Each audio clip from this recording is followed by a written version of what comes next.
Iraqi and Kurdish forces have launched a new offensive on a town near Mosul as part of the major operation underway to take Iraq's second largest city from Islamic State terror army.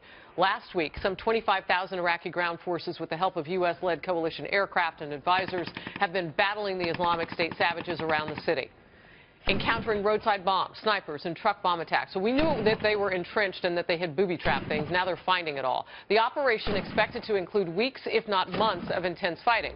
Ben Collins is a U.S. Army Special Forces veteran, former Green Beret, who served 3 tours of duty in Afghanistan. Ben, it's always good to see you. You and I were at a wall of maps a couple of weeks before this whole thing started.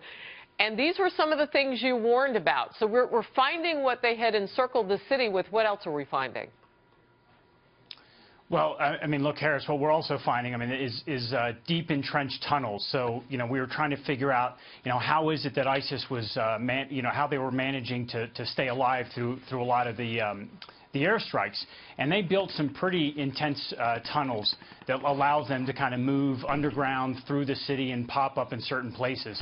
And that's going to be very problematic when the forces actually start getting into the city and they're fighting street to street if ISIS can just pop up anywhere. Yeah, so I want to ask you about this, about the possibility of our mission there morphing because of the time that we spend, because I just told our audience, look, they started in October. You and I had talked about how awful the weather gets and how dangerous it gets for our people, especially if we wait too long to start the offensive. But now we're talking about it taking months because these guys are not giving up. So what does that mean for our mission?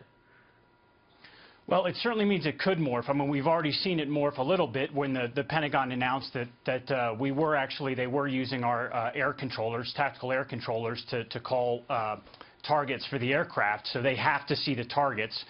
So the targets can see them from the ground, exactly.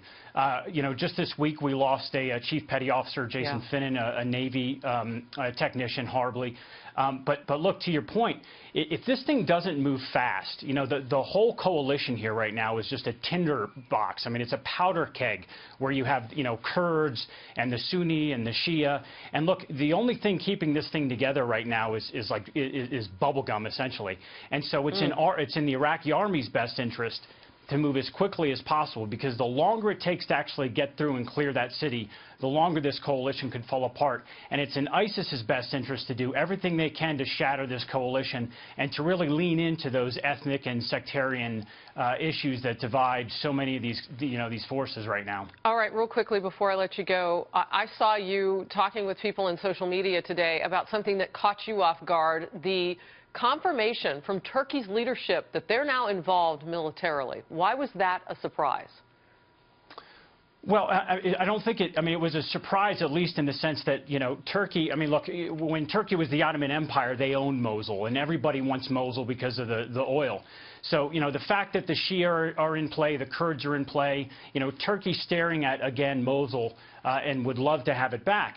But what surprised me was, the Iraqi government has said, look, we want the Turkish troops, out of Iraq. I mean, it's an incursion into our country, and it's a fight against our sovereignty.